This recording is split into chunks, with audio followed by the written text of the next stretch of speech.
Welcome to the Pitcher Nail Down. I'm Jason Gilbo, JGilbo11, taking a look at pitching on FanDuel and DraftKings for tonight's 14-game slate.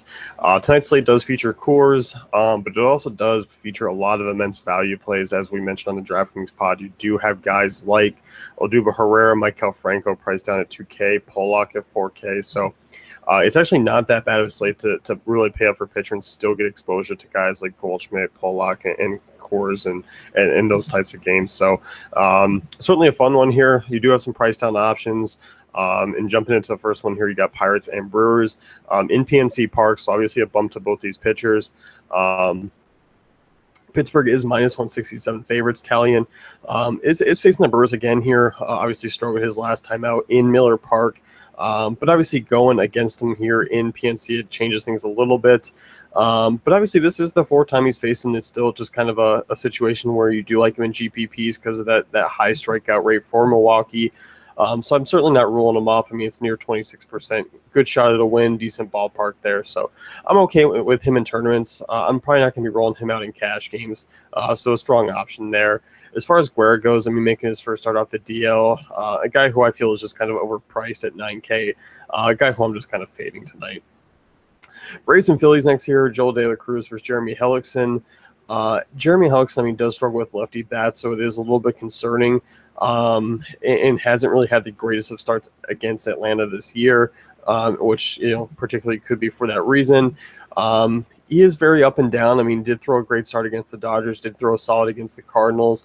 For 4,500 on DraftKings, it is an intriguing GPP option because he is so cheap, and there is certainly still some upside with him if he's on. We've seen him be on before, but there is certainly a low floor just given the fact that he could come down to a crashing halt with all those lefty bats in that lineup who actually have been hitting the ball pretty well. So this Braves offense has been middle of the road in the second half, so it's not something that I'm going to be jumping all over. Deep tournament play at best. On FanDuel, though, I'm not really looking to use him. I think you can kind of fade just given the fact that he is around some other options that you might want to take a chance on, like Talion, like Stroman, in that type of range there. As far as De La Cruz goes, I mean, we talked about Herrera and Maikel Franco being just 2K on DraftKings and still being very cheap on FanDuel as well. De La Cruz struggles with both sides of the plate. Obviously, this Phillies offense is not a good one, but I'm not looking to use De La Cruz there. Chad Green, Dylan Bundy going here too cheap arms as well on DraftKings, mediocrely priced on FanDuel as well. Bundy struggled with the Yankees last time out, and you look at things have kind of been crashing down for him. Had a decent start against Washington. Nothing as far as upside goes really since that last White Sox game back in the first week of August. Yankees offense really hasn't been the easy kind of go around over the last few weeks or so. Obviously, with the addition of Gary Sanchez, that certainly helped a bit. But guys have certainly picked things up. Bundy is still a cheap option if you're worth rolling him out in a GPP. Not something that I'm going to be doing a ton of. I'm not really going to be quite sure if I get any shares at all to Bundy or either of these guys. Chad Green obviously had a fantastic start against Toronto, decent start against LA. Then allowed 3 homers to Baltimore, and I do see him having trouble on the road here in that ballpark there. So I am ruling off Green, even though there is strikeout upside with Baltimore's offense, but not something I'm going to be taking a shot with.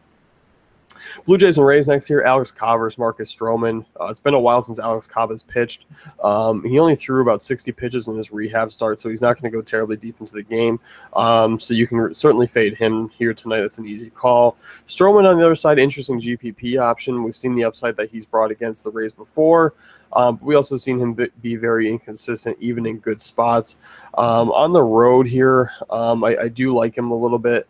There is some strikeout upside. You look at him, I mean, over 25 DK points in 2 of his last 3 starts. FanDuel, he's still certainly a reasonable price. I definitely think you can take some GPP shots there at 7,800.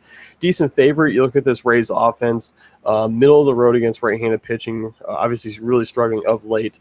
Nearly a 24% strikeout rate, so you got to love that. Stroman's certainly an intriguing upside option tonight. Nationals and Mets here. Noah Syndergaard versus AJ Cole. Nets are projected for under 3.5 runs. Syndergaard, obviously a play that that should be pretty popular.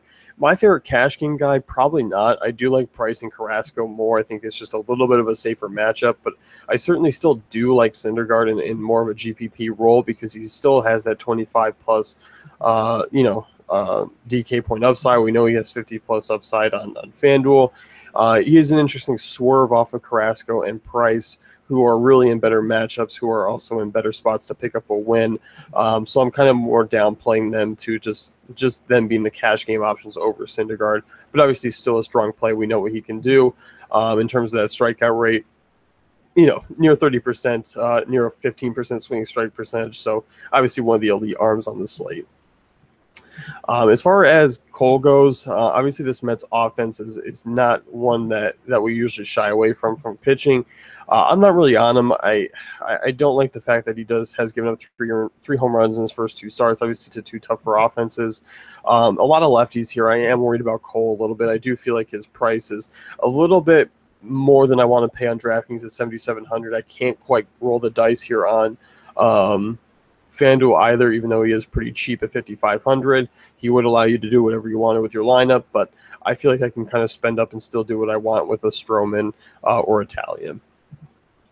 Reds and Cardinals next year, Alex Reyes versus Anthony Descafani. This is certainly more of a DraftKings play as an SP2. Reyes is a guy who obviously talented arm, has a lot of potential. This Reds offense does hit better at home. As far as Reyes going deep into the game, I'm not quite sure he's going to get to that point. Could I see 15 to 20 DK points? Certainly. FanDuel, he's a little bit out of the question for me, but as an SP2, you can roll the dice in a GPP if he's stretched out a little bit more, but he's not a cash game guy. And you look at this Reds offense, against right-handed pitching, 21st in WOBA, 21% strikeout rate. So we know that there is certainly an upside there for Reyes. In terms of the odds of hitting that, I'm not quite in on it. So I think you can kind of stay away. Anthony Descafani, I do think could have a very solid start because he has been really tough on right-handers, obviously coming off an electric start against the Cardinals.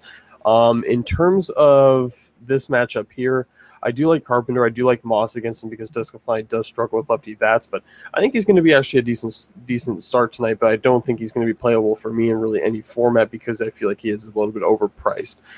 So that's kind of where I stand on him. So it's more just taken away from I'm not really looking to use Jerko. I'm not looking to use Piscotty. I think I'm just kind of looking to use lefty bats there and for the most part kind of avoiding that game in general.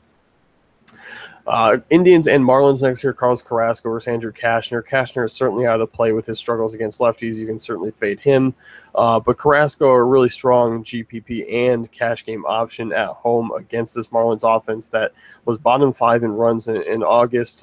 Since Stanton's gone down, Yelich has really been the only one you can rely on. In this offense in general has not been good. So I like the strikeout upside here for Carrasco. 12% swinging strike rate, 25% K percentage this year. Hasn't walked a ton of guys, 3.45 Sierra.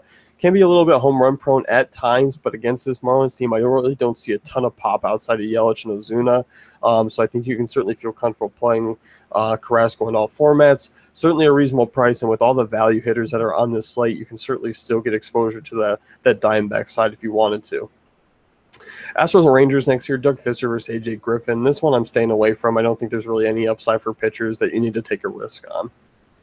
White Sox and Twins, Kyle Gibson versus Carlos Rodon. Rodon obviously had a very strong August. I do like the upside that he brings just because this Twins team does still strike out a ton against lefties, 23.4%, but obviously they still are in the top half in WOBA. They do have a strong 181 ISO. Obviously, we saw that blow potential for lefties against the Twins last night with Quintana. So that certainly still is there tonight. But I do like Rodon in tournaments. I still think he's a solid option. There certainly is strikeout upside. He's averaged or has struck out 19 guys in 18 innings pitched against Minnesota this year. So I do think a strikeout per inning is definitely reasonable. Never really a guy who's going to go tremendously deep into the games, but at the price, he doesn't necessarily have to. But with his consistency, since July 31st, has gone at least 6 innings in each game there and has been very strong. So I do like him, but I do think that consistency might be a little bit shaky for me on tonight's start against the Twins. But GPPs, you can certainly fire him up there in all formats. So Kyle Gibson, 5K guy. Gibson's actually had some, decent numbers against Chicago here. In two starts, he's averaged 20 DK points at 5K. Uh, an okay SP2 option in terms of GPPs. Not looking at him on FanDuel as many of the cheap guys. I'm kind of fading down below 7,500. But I do like him in a tournament sense on DraftKings. Obviously, you just know that there is a low floor still. It still is Kyle Gibson, not the strongest arm, but he is a guy with some blow potential. But obviously, we have seen some upside from him as well. So really a boom or bust opportunity for him to kind of get things rolling against a rather weak offense. Royals and Tigers next here. Danny Duffy versus Anibal Sanchez. Obviously, Anibal Sanchez against the Royals last time out was flirting with a no-no. On the road, he does struggle. He's allowing over a 390 WOBA. So for me, I'm probably going to be staying away just because I do like some other options here on the slate in a much better spot. But he has done well against Kansas City. I mean, we have seen him have some success, but we've also seen him be really horrendous. I mean, there is certainly the big blow potential with Sanchez. It's not something I'm going to be diving into. Danny Duffy on the other side, intriguing GPP option, especially if Miguel Cabrera sits, and even a Cameron Maben. This lineup could be really weak. I mean, you still got to worry about Kinsler. You still got to worry about both Martinez and Upton. But outside of that, I mean, it's not like Upton's been the most consistent. Vimar's been in a little bit of a slump. So Duffy could certainly have some upside. And you look at this Tigers offense against lefties, middle of the road, near 21% strikeout rate. So we saw them against the Angels. Skaggs and Oberholzer both shut them down, and Duffy's been pitching pretty well. Outside that Red Sox start, I mean, he's been pretty dominant. So I'm okay with him, especially in that home ballpark in Kauffman. Certainly a reasonable GPP option, but if it's a full-strength Tigers lineup, I might just kind of trend away towards other directions, but Duffy could certainly be in play tonight. Diamondbacks and Rockies, Jorge De La Rosa versus Robbie Ray. Even though this Rockies team does strike out a fair amount against lefties, and obviously they don't have a ton of righty potential outside of really LeMahieu, Arenado, and Rayburn, Ray's not a guy to use, and Jorge De La Rosa is certainly not either. So you can definitely fade this game altogether in terms of pitching. Red Sox and A's, Andrew Triggs versus David Price. And Triggs is a guy who is really going to be keeping me away from pitching or from using these guys in terms of the Red Sox bats. I'm not using him tonight, but I do think he's going to be a solid pitcher going forward. 3.33 Sierra over 55 innings this year. Decent ground ball rate, does miss some bats. So not using him here, but he is certainly a pitcher to keep an eye out for in GPPs because he has been kind of overlooked and has been dominating some good offenses. So I'm not really looking to pay up for those Red Sox bats, but I'm not really looking to use Triggs here either. I do like Price, minus 150 favorite here. A's offense has been striking out a little bit more of late, near 21% over the last month against lefties. 302 WOBA, which ranks 25th in the league, 19% strikeout rate. Obviously, you have Smolinski, Semien, Valencia, Davis in that ballpark. Obviously, Price is still going to have to watch out for those bats, but I'm not really worried. I think he's another strong cash game and GPP option. A good chance at a win there in a spacious ballpark. He's certainly a fine option. Angels and Mariners here. Ariel Miranda versus Brett Overholtzer, two lefties. I am not looking to use tonight, even though they're cheap. I'm certainly going to be fading. Padres and Dodgers here, minus 220 favorites for the Dodgers. Julio Urias is going to be the attractive arm here. 9,600 on DraftKings, so it's not a cheap price. But you look at him, I mean, in terms of pitch count, 94 and 97 over his last two starts. Shut down a good Cubs offense there at home. At Cincinnati, shut down their offense. 14 strikeouts in combination there.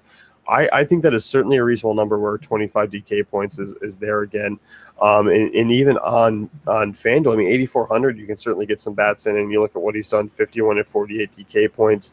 FanDuel points. I like him a lot tonight. I like him in all formats. So I think he's a good guy you can pair up with an ace. And on DraftKings, as we've kind of given the hint, you can certainly get a lot of bats in with the value that they give you there. And on FanDuel, obviously, certainly reasonable. So you like what Urias brings to the table. I mean, the strikeout rate, 25.4%.